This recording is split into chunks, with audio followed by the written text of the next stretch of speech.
Saudamos a todos os nossos queridos amigos e irmãos em Cristo Jesus.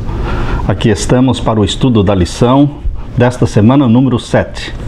Vamos orar ao nosso Deus. Pai querido que estás nos céus, na Tua presença nos introduzimos confiando nos méritos unicamente de Jesus. Clamamos para que o Senhor nosso Pai e nosso Deus derrame sobre mim e os meus irmãos o Espírito Santo ao abrirmos a Tua palavra nesse momento. Em nome de Jesus. Amém. Honestidade para com Deus. Essa história que vou ler para você está na meditação matinal de 1972, na página 191. Um grupo de jovens adventistas estava numa esquiagem pela neve. Um de nossos companheiros, ao comprar o seu bilhete, recebeu acidentalmente 2 bilhetes, tão ligados um ao outro que o bilheteiro não notou o seu erro. Em lugar de devolver o bilhete extra, o estudante presenteou este bilhete extra a um amigo, que dessa forma estava capacitado a esquiar sem o pagamento de um bilhete. Tivesse você, querido amigo, recebido esse bilhete extra, o que teria feito? Numa outra esquiagem, estávamos tomando um lanche num bar, quando uma das meninas mais velhas, ao pagar o seu lanche, deu $1 à garçonete. De alguma forma, a garçonete se confundiu e devolveu para ela $19. Atônita, a jovem apanhou o troco, $19, e começou a se retirar. Pensou um pouco e devolveu os $19 para aquela garçonete. O que teria feito você?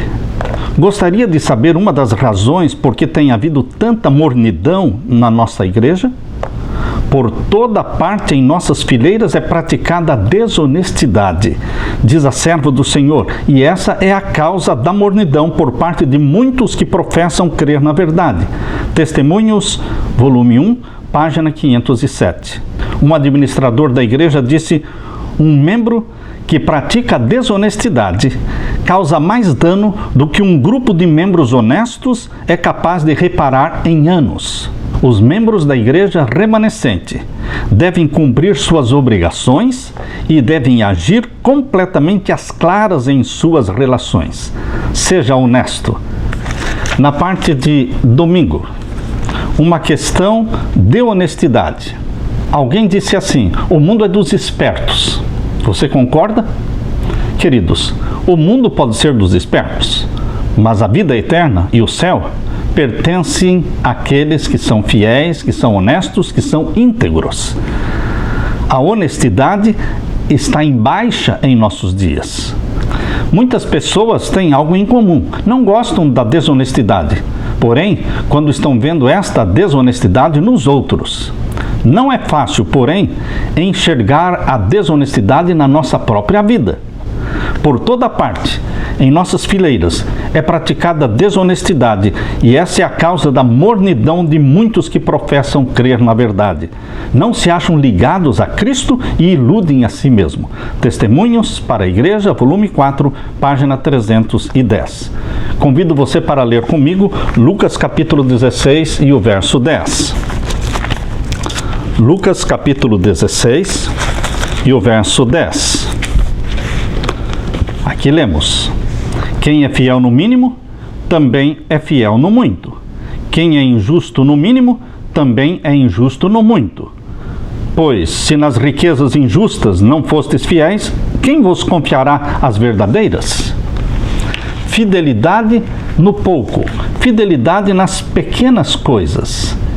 Assim sendo, nós estaremos nos preparando para a fidelidade nas grandes coisas. Se formos fiéis nas pequenas quantias que Deus coloca em nossa mão aqui nesta terra e nesta vida, estaremos nos preparando para a fidelidade e a honestidade na riqueza eterna que Ele nos dará ao sermos levados para o céu. Vamos abrir a Bíblia agora em Levítico capítulo 27, verso 30. Abra sua Bíblia em Levítico capítulo 27 e o verso 30.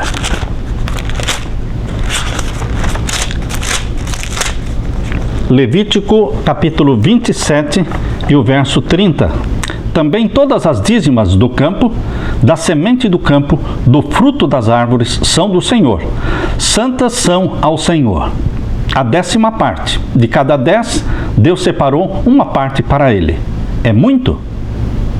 Deus deixa 9 partes com você, 9 partes comigo, separou somente de 10, só separou uma parte para ele. E muitos acham muito, queridos. Isso é o mínimo, é o mínimo. O dízimo é uma quantidade mínima que Deus separou para ele para testar a nossa honestidade e para desenvolver o nosso caráter. Você acha que Deus precisa do dízimo? Deus não precisa, porque tudo é dele. Mas nós precisamos deste sistema implantado por Deus chamado dízimo para desenvolver em nós o caráter de Jesus. Um caráter de integridade, de honestidade, de lealdade, colocando sempre Deus em primeiro lugar. E ainda vamos ler Malaquias capítulo 3, verso 8. Esse é o texto mais conhecido da Bíblia sobre os dízimos. Está em Malaquias capítulo 3 e o verso 8. Abra sua Bíblia e vamos ler. É o último livro do Antigo Testamento, Malaquias, capítulo 3 e o verso 8. É uma pergunta que Deus faz. Roubará o homem a Deus? Todavia vós me roubais. E dizeis, em que te roubamos? Uma pergunta como quem não está percebendo de nada, uma pergunta como quem está se achando inocente. Deus está perguntando, roubará o homem a Deus? Todavia vós me roubais. Deus está afirmando, vocês estão me roubando. E o povo do tempo de Malaquias e o povo dos nossos dias, nós muitas vezes respondemos, em que te roubamos? E Deus então afirma nos dízimos e nas ofertas. Roubar a Deus nos dízimos significa reter o dízimo conosco quando deveria ser devolvido a Deus. E roubar a Deus nas ofertas é não dar ofertas que correspondem às bênçãos, porque as ofertas devem corresponder às bênçãos. Deveremos estabelecer 3, 4, 5%, 6, 8, 10%, ou qual é a porcentagem de ofertas que você quer dar? Você decide.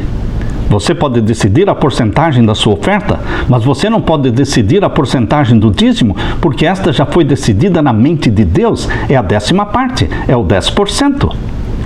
Queridos, de cada 10, Deus separou um para ele, como dízimo. Assim também como durante a semana, nos dias da semana, de 7 dias na semana, Deus separou o 7º para ele. 6 ficam para você. Deus faz isso para testar a nossa honestidade. Por isso o verso 10 do capítulo 3 de Malaquias diz, trazei todos os dízimos à casa do tesouro, para que haja mantimento na minha casa, e depois fazei prova de mim, diz o Senhor dos Exércitos. É um dever nosso devolver o dízimo, mas é um dever de Deus de nos abençoar. Não é um dever de Deus, mas é uma promessa de Deus. Ele está se propondo aqui, ele está prometendo abençoar aqueles que são fiéis em devolver o dízimo. Trazei todos os dízimos à casa do tesouro, para que haja mantimento na minha casa, e depois fazei prova de mim, diz o Senhor dos Exércitos, se eu não vos abrir as janelas do céu e não derramar sobre vós uma bênção tal que dela advenha a maior abastança. Queridos, não é cobrar a Deus, você não precisa cobrar a Deus. Deus é fiel em cumprir as promessas que Ele faz. Devolver não é o mesmo que dar. Você e eu não damos o dízimo, devolvemos. Eu só dou daquilo que é meu. Do 90% que fica comigo, eu posso dar voluntariamente mais 5% de oferta, ou mais 8, ou mais 10, ou mais 12% de oferta. Eu posso dar voluntariamente. O dízimo eu não dou, eu devolvo, porque não é meu. Ficar com ele seria roubo, desonestidade. Na Inspiração Juvenil de 1987, nessa Inspiração Juvenil, na página 80, conta a história de um jovem chamado Gil. Ele foi ao banco descontar um cheque de R$200. O caixa contou em voz alta 2 cédulas de 50 e uma cédula de 100. Aqui estão R$200, disse ele. Gil pegou o dinheiro em mãos e já ia saindo, mas antes de deixar o banco, parou para conferir o dinheiro. Havia 2 notas de 50 e também 2 notas de R$100. As 2 notas de 100 deveriam estar coladas. Por um segundo, veio a tentação de guardá-las. Mas Gil era um jovem honesto. Ele voltou imediatamente e, com muita discrição, explicou ao caixa e devolveu-lhe a nota de 100 que estava sobrando. Você pensa que Gil foi um tolo ou ele foi cristão? Poucos meses depois, o gerente do banco necessitava de um motorista particular. Gil estava procurando trabalho e o caixa recomendou ao gerente do banco o nome do Gil. O caixa disse para o gerente do banco: eu confiaria naquele rapaz um caminhão cheio de diamantes. Gil conseguiu o trabalho, mas por pouco tempo, pois o gerente do banco fez dele o seu secretário particular. Ele não foi um tolo, ele foi honesto, ele foi cristão e Deus o recompensou. Não desconsidereis nunca a importância das pequeninas coisas. É por meio delas que a alma é exercitada para crescer até a semelhança de Cristo ou apresentar a imagem do mal. Deus nos ajuda a cultivar hábitos de pensar, falar, olhar e agir de modo a dar a todos os que nos rodeiam testemunho de haver estado com Jesus e dele aprendido. Mensagens aos Jovens, página 202. Na parte de segunda-feira, vida de fé. Deus não julga as pessoas por um ato isolado. O que eu quero dizer com isso? É que Abraão se tornou o pai da fé não por um ato isolado da vida dele. Não foi só porque ele saiu de Ur dos Caldeus sem saber para onde ia. Não foi só por isso que ele foi conhecido como o pai da fé. Também não foi somente porque ele ofereceu seu filho Isaque sobre o altar quando Deus solicitou isso para ele. Sabem, queridos, a lição de hoje, segunda-feira, está falando vida de fé. Não é um ato isolado na sua vida, mas sim o curso da sua vida. O curso da vida de Abraão foi um curso de fé, de confiança em Deus, como aquele que guia, aquele que orienta, aquele que cuida. Não é um ato isolado. A vida de Abraão e a sua vida, nossa vida, tem que ser uma vida marcada por atos de fé. É óbvio que nesta vida marcada por atos de fé, nós vamos ter quedas, assim como Abraão teve quedas, teve falhas, houve momentos em que a sua fé fraquejou, em que ele mentiu e que Deus o repreendeu. Mas, queridos, neste curso de vida marcado por atos de fé, existem quedas, mas a glória humana não é nunca cair, a glória humana é se levantar cada vez que cai. Jesus Cristo estende a sua mão cada vez que caímos e nos levanta. Não expressamos fé de maneira poderosa apenas uma vez, provando assim que somos cristãos leais e fiéis. Não é assim que funciona. Esse ato de fé de Abraão em relação a Isaque no Monte Moriá não foi simplesmente um ato isolado. Sua vida de fidelidade e obediência lhe permitiu fazer o que ele fez. Se Abraão tivesse sido frequentemente infiel para com Deus, esse acontecimento de oferecer Isaque sobre o altar não teria acontecido. Ele teria duvidado de Deus. Abra sua Bíblia em Hebreus capítulo 12 e o verso 2.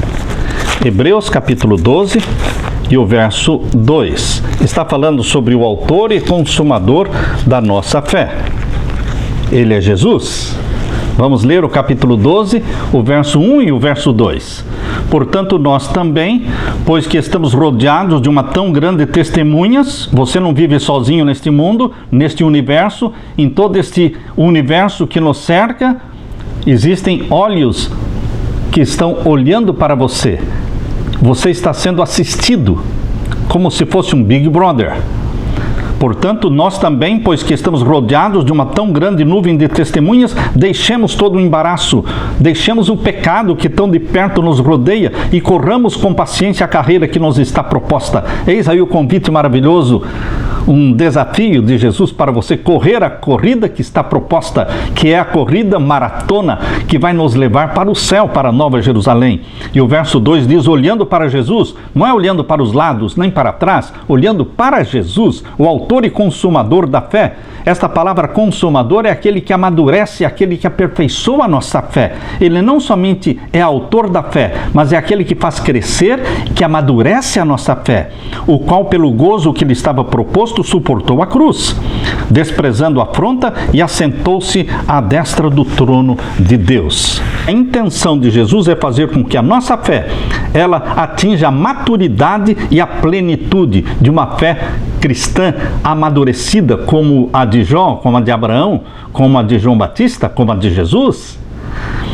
Portanto, a fé é uma experiência dinâmica. Ela cresce, amadurece e aumenta. Deus quer que você desenvolva uma vida de fé, um estilo de vida de fé, um curso de vida marcado por atos de fé. Na parte de terça-feira, uma declaração de fé. Na lição de hoje, uma declaração de fé é o ato de dizimar. Nossa religião não deve ser feita somente de palavras, de teorias, de blá blá blá. Não, queridos. A fé verdadeira, ela se mostra, ela é evidenciada em obras. E quando você dizima, quando você recebe o salário, recebe um dinheiro e separa primeiramente o que é de Deus, você está agindo pela fé. Você está praticando obras de fé. Você está fazendo uma declaração de fé. Uma forma pela qual Deus está consumando nossa fé, ou seja, aperfeiçoando a nossa fé e a tornando plena, é o ato de dizimar. Bendito seja Deus pelo ato de dizimar, porque este sistema de dizimar mata o egoísmo em meu coração. Destrói o egoísmo. Satanás, ele é poderoso trabalhando através do nosso egoísmo. E o sistema do dízimo foi criado para matar o egoísmo. Queridos, entendida corretamente, a devolução do dízimo a Deus não é legalismo. Nunca foi. Quando devolvemos o dízimo, não estamos procurando obter o céu. Em vez disso, o dízimo é uma declaração de fé. É uma expressão exterior, visível e pessoal de que Deus existe e Ele é o Senhor de tudo que nós recebemos.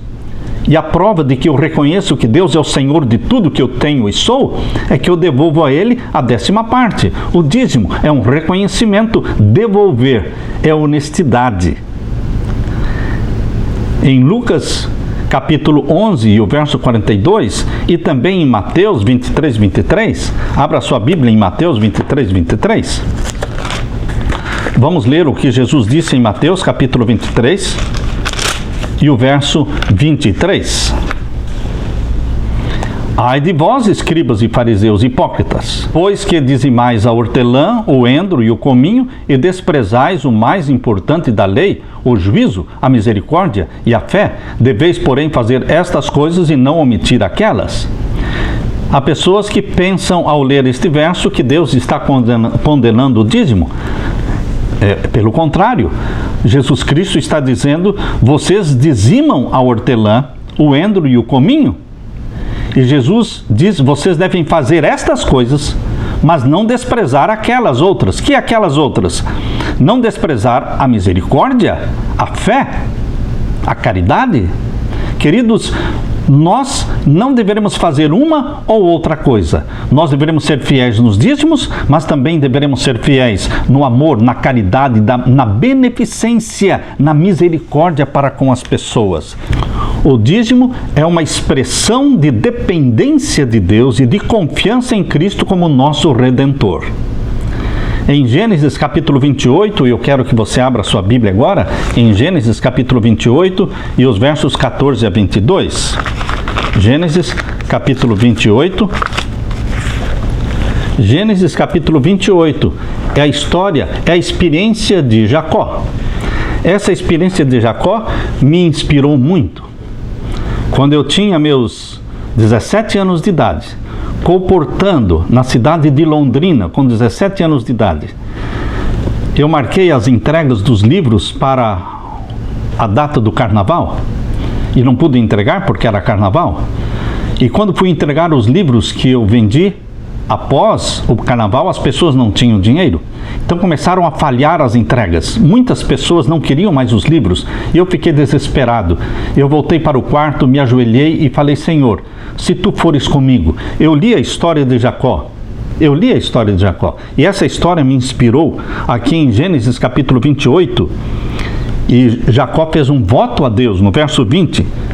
Capítulo 28, verso 20, Jacó votou um voto dizendo: se Deus for comigo e me guardar nessa viagem que faço, e me der pão para comer e vestidos para vestir, e eu em paz tornar a casa do meu pai, o Senhor será o meu Deus, e esta pedra que tenho posto por coluna será a casa de Deus, e de tudo quanto me deres, certamente te darei o dízimo. Eu li esta história da vida de Jacó, e eu, ajoelhado no meu quarto, disse: Senhor, se o Senhor me ajudar, se o Senhor me ajudar a entregar os livros e a ter dinheiro para voltar para o colégio internato e continuar estudando, o Senhor será o meu Deus, e de tudo que o Senhor me der, eu te devolverei o dízimo. E mais, Senhor, ainda darei mais 10% de ofertas, como gratidão. Queridos, esta história de Jacó deve ser uma inspiração para a sua vida, assim como foi na minha vida também. Eu gostaria de ler para vocês uma história que está aqui na Inspiração Juvenil, de 1987, na página 260. Existiu há muito tempo atrás um garoto chamado Samuel. Quando ele tinha 16 anos, decidiu procurar trabalho na cidade de Nova York. No caminho, ele encontrou um idoso capitão de navio que era amigo da família dele. E este capitão de navio disse para ele: procure começar bem, Samuel. Você será feliz. Vou lhe dar um pequeno conselho. Após uma oração paternal, o idoso homem perguntou ao rapaz que tipo de trabalho ele gostaria de fazer. Eu sei fazer sabão e velas, disse o jovem Samuel. Meu pai me ensinou a fazer isto e eu vou tentar encontrar algum tipo de trabalho nesta área. Muito bem, disse o capitão. Algum dia, alguém será o maior fabricante de sabão de Nova York. Você poderá ser esse homem. Seja um bom jovem. Entregue o seu coração a Jesus em primeiro lugar e devolva ao Senhor tudo quanto a Ele pertence. De cada dólar que você ganhar, devolva o dízimo. Faça um bom sabão, pese cada barra honestamente, e estou certo de que você será um homem rico algum dia. Samuel foi para a cidade de Nova York, conseguiu trabalho numa fábrica de sabão. Ele se lembrou do conselho do amigo, devolveu o dízimo fiel e honesto, logo se tornou sócio nos negócios, mais tarde se tornou proprietário, então decidiu devolver a Deus não somente 10%, decidiu dar agora mais 10%. Sua fábrica continuou crescendo, logo ele estava devolvendo para Deus 30% dos seus lucros, e em seguida 40% e finalmente 50%. Antes de morrer, ele era o maior fabricante de sabão de Nova York e seus sabões e artigos de toalete podiam ser encontrados em qualquer parte do mundo. Talvez você já tenha ouvido falar o nome completo dele: Samuel Colgate. Ele foi fiel. Ele colocou Deus em primeiro lugar. Não somente devolveu o dízimo, mas ele decidiu dar mais 10, mais 20, mais 30, mais 40% daquilo que era dele como oferta. Queridos, o plano divino do sistema do dízimo é belo em sua simplicidade. Todos podem lançar mão deste plano com fé e ânimo, pois é divino e é de origem celestial. Na parte de quarta-feira, dízimo honesto, santo ao Senhor. Agora você pode ler Levítico capítulo 27, verso 30.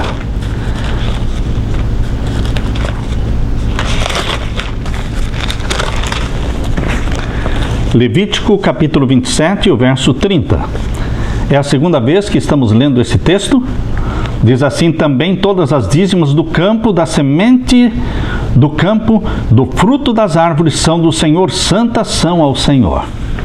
Hoje, 90% dos membros da igreja não trabalham em campo, com sementes, com agricultura ou com gado. A maioria trabalha no comércio, recebe um salário mensal, e muitos pensam que o dízimo deveria ser devolvido somente dos grãos do campo, da agricultura. Queridos, o dízimo deve ser devolvido de qualquer dinheiro que você receber, mesmo de um presente, mesmo de uma herança. a 10ª parte pertence ao Senhor. 90% fica com você, mas continua sendo de Deus. Mas Deus deixa que você administre o 90%. Você não pode administrar o dízimo, ele pertence ao Senhor. O 90% Deus deixa nas tuas mãos para que você administre e que você decida quanto você vai dar para Deus. Assim, isto sim é dar, porque você está dando do 90%. Você vai dar para Deus 5%, ou 10%, ou 20%, ou 30%, 40%, você está dando como oferta. Neste verso de Levítico capítulo 27, verso 30, 2 pontos se destacam. Primeiro, o dízimo pertence ao Senhor. E segundo, ele é santo. É santo porque foi separado para um fim sagrado. É santo por sua própria natureza. Pertence ao Senhor. Ninguém a não ser Deus tem direito a ele. Ninguém pode consagrá-lo ao Senhor, pois o dízimo nunca foi parte da propriedade de uma pessoa. O dízimo é dedicado para a realização de uma tarefa específica. Reter o dízimo ou desviá-lo para outro propósito é desonestidade para com Deus. Não devemos deixar de devolver o dízimo. Hoje existe uma tendência muito generalizada da pessoa querer administrar o dízimo, destinar o dízimo para isso ou para aquilo. Eu tenho visto pessoas que destinam o dízimo para os pobres, que destinam o dízimo para a construção de uma igreja, que destinam o dízimo para projetos da igreja. Você não administra o dízimo, você só pode administrar a sua oferta. O dízimo pertence ao Senhor e deve ser devolvido para ser usado na pregação do Evangelho, para o sustento do ministério. Eu convido você para ler agora Hebreus capítulo 7. Hebreus capítulo 7 e os versos 2 em diante está falando de Melquisedeque, a experiência de Melquisedeque e Abraão. Hebreus capítulo 7 e os versos 2 a 10. Hebreus capítulo 7, versos 2 a 10. A quem também Abraão deu o dízimo de tudo, e primeiramente é por interpretação rei da justiça, e depois também rei de Salém, que é rei de paz.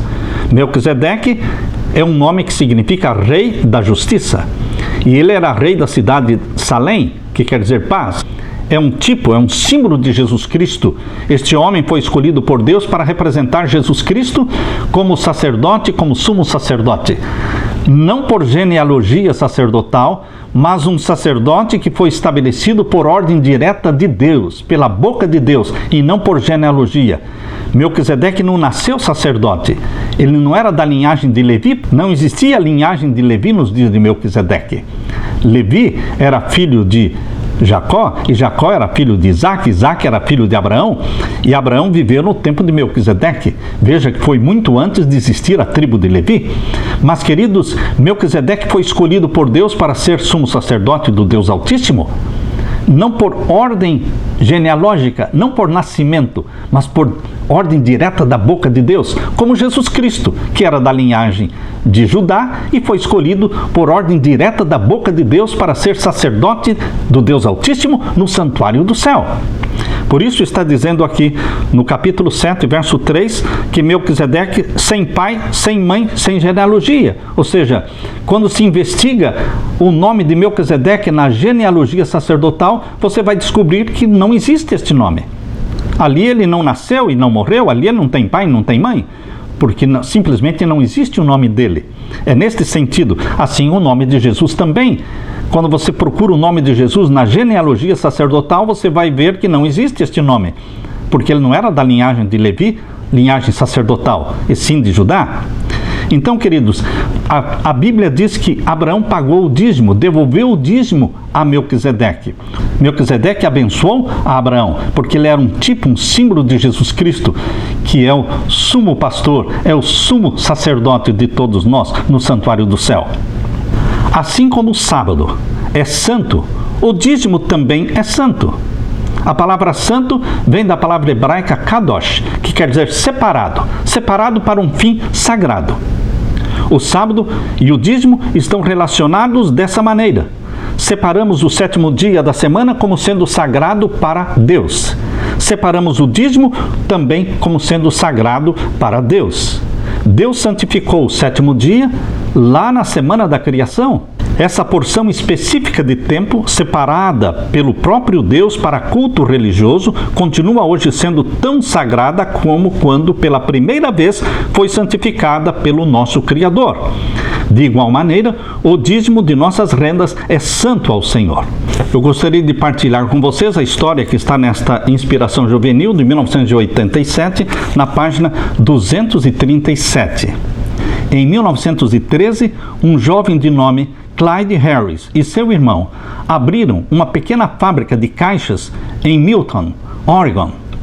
No ano seguinte, Clyde Harris se casou e, de uma maneira notável, poucos meses mais tarde, ele e a esposa tornaram-se guardadores do sábado. Foram batizados e se tornaram membros da Igreja Adventista do Sétimo Dia. Eram pessoas desprendidas e não tiveram nenhum problema em deixar o fumo, deixar o chá, o café. O que eles criam era correto. Assim o fizeram. Clyde Harris considerava que devolver o dízimo era tão essencial quanto guardar o sábado. E eles sempre deram mais do que a 10ª parte, para terem certeza de que estavam fazendo o melhor que podiam. Deus os abençoou tanto que depois de 3 anos que estavam conduzindo sua fábrica de caixas, acrescentaram uma serraria aos seus negócios. Deus continuou abençoando o Sr. Harris e acrescentou fazendas de fruticultura aos seus negócios. Logo, o Sr. Harris mudou sua fábrica para Pendleton, para ficar próximo à estrada de ferro. Então ele acrescentou uma fábrica de móveis e fez arranjos para que os estudantes do Colégio Adventista de Walla Walla pudessem trabalhar ali para ganhar o dinheiro para pagar os seus estudos. Deus abençoou mais e mais, até que no ano de 1951, sua fábrica produziu 4 milhões de dólares equivalentes em mercadorias e empregou 650 operários. Como o irmão Harris se aproximava já da idade de aposentadoria, ele começou a pensar no futuro. O que ele faria com seus negócios de 9 milhões de dólares? Certo dia, o Sr. Harris chamou o pastor Scriven, presidente da missão, e o pastor Nageli, que era o tesoureiro da missão, e disse-lhes: eu quero doar tudo o que eu tenho, toda esta empresa, eu quero doar para a igreja. Preparem os papéis, pois eu decidi transferir todos os meus negócios para a igreja. E assim ele fez.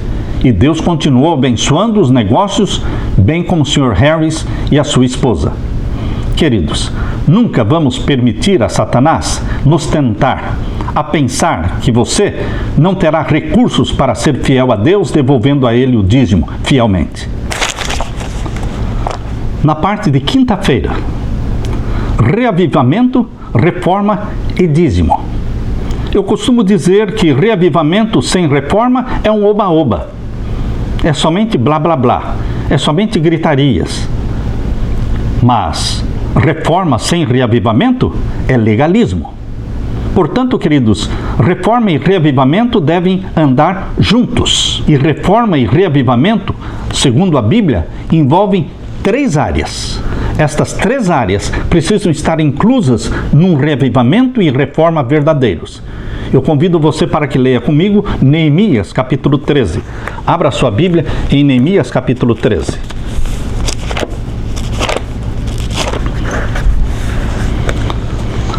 Aqui no livro de Neemias capítulo 13, nós encontramos um reavivamento e uma reforma segundo a palavra de Deus. Nós lemos aqui no capítulo 13, versos 10 a 12. Também entendi que o quinhão dos levitas se lhes não dava, de maneira que os levitas e os cantores que faziam a obra tinham fugido cada um para sua terra. Nos dias de Neemias, os levitas estavam passando fome. O povo não estava devolvendo o dízimo e a tribo de Levi não tinha o que comer. E o verso 11 diz: então contendi com os magistrados e disse: por que se desamparou a casa de Deus? Porém, eu os ajuntei e os restaurei ao seu posto. Verso 12. Então todo Judá trouxe os dízimos do grão, do mosto e do azeite aos celeiros. Queridos, a reforma e o reavivamento bíblicos começam sim na devolução dos dízimos. Não pode ficar fora a fidelidade nos dízimos. Agora eu convido você para ler Neemias capítulo 13 e os versos 15 em diante. Aqui você vai perceber que a reforma e o reavivamento vieram também na fidelidade do sábado. Primeiramente, Neemias restaurou a fidelidade nos dízimos. Depois, Neemias restaurou a fidelidade no sábado, na observância das 24 horas sagradas do dia do Senhor. Neemias 13, versos 15 a 19. Naqueles dias, vi em Judá os que pisavam lagares ao sábado e traziam feixes que carregavam sobre os jumentos, como também vinho, uvas e figos e toda a casta de cargas que traziam a Jerusalém no dia de sábado. E protestei contra eles no dia em que vendiam mantimentos. Também tírios habitavam dentro que traziam peixe e toda a mercadoria que no sábado vendiam aos filhos de Judá e em Jerusalém. E contendi com os nobres de Judá e lhes disse: que mal é este que fazeis profanando o dia de sábado? Porventura não fizeram vossos pais assim, e nosso Deus não trouxe todo este mal sobre nós e sobre esta cidade? E vós ainda mais acrescentais o ardor da sua ira sobre Israel, profanando o sábado?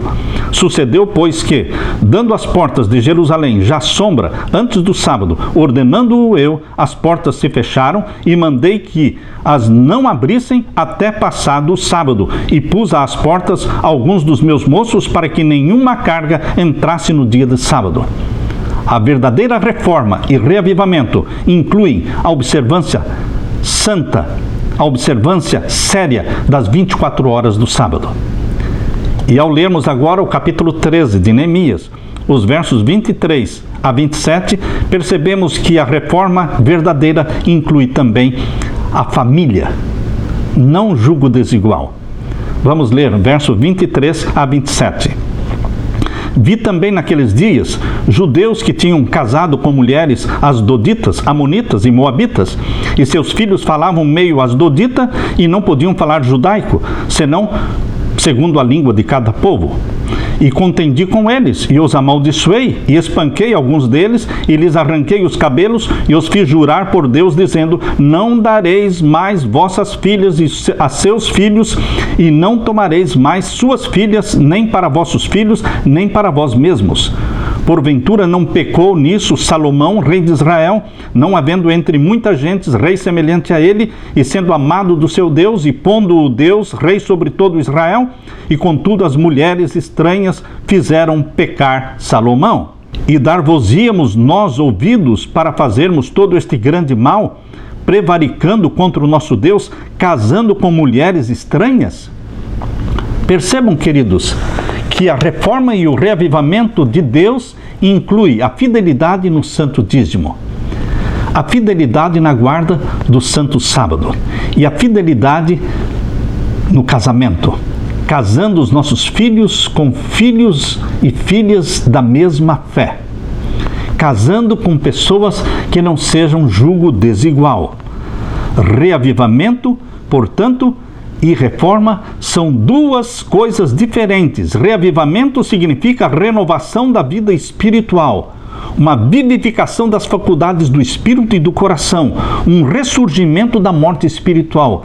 Reavivamento, portanto, é quando você se achega a Deus, quando você se agarra a Deus, quando você busca intimidade com Deus.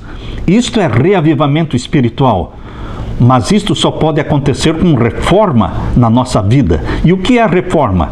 Aqui explica, reforma significa reorganização da nossa vida, mudança de ideias, de teorias, mudança de hábitos e práticas. Nós rompemos com o pecado, nós fazemos correções, nós devolvemos o que roubamos, nós fazemos mudanças em nossos hábitos. Queridos, reforma e reavivamento andam juntos. O reavivamento e a reforma ocorrem na igreja, mas não fora dela. Não preciso sair da igreja para fazer uma reforma e um reavivamento. Deus está procurando homens e mulheres que sejam herdeiros da reforma, que sejam reformadores como João Batista, como Elias. Deus está procurando Elias e João Batistas hoje, que dentro da sua igreja sejam remanescentes, que adorem o Deus único e verdadeiro. Só Deus é Senhor, e Ele é Senhor da nossa vida. Que Deus produza na sua vida, meu querido irmão, uma reforma e um reavivamento. O Espírito Santo fará isso com você, trazendo bênçãos para a sua vida, quanto ao dízimo, quanto à observância do sábado e também bênçãos na sua família. Fique com Jesus Cristo. Desfrute a bênção e a paz de meu Jesus Cristo. É a minha oração. Amém.